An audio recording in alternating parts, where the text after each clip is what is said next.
Ang mabuting balita ng Panginoon ayon kay San Mateo.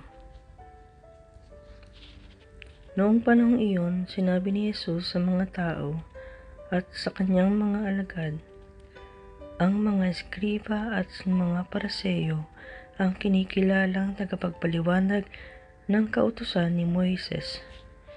Kaya't gawin ninyo ang itinuturo nila at sundin ang kanilang inuutos.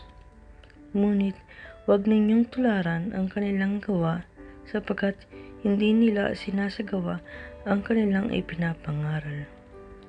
Nagbibigay sila ng mabibigat na dalhin at ipinapasan sa mga tao, ngunit ni daliri ay ayaw nilang igalaw upang tumulong sa pagpapadala ng mga iyon. Pawang pakitang tao ang kanilang mga gawa, nilalaparan nila ng kanilang mga pilakterya at hinahambaan ng mga palabit sa laylayan ng kanilang mga damit.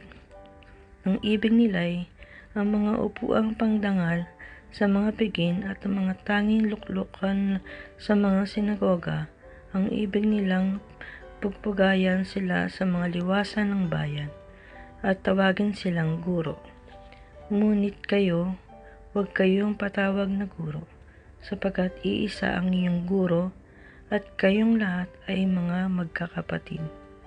At huwag ninyong tawagin ang Ama ang sinumang tao sa lupa, sapagkat iisa ang inyong Ama, ang Amang nasa langit. Huwag kayong papatawag na tagapagturo, sapagkat iisa ang inyong tagapagturo, ang Mesiyas, ang pinakadakila sa inyo at dapat maging lingkod ninyo. Ang nagpapakataas ay binababa at ang nagpapakababa ay itinataas. Ang mabuting balita ng Panginoon.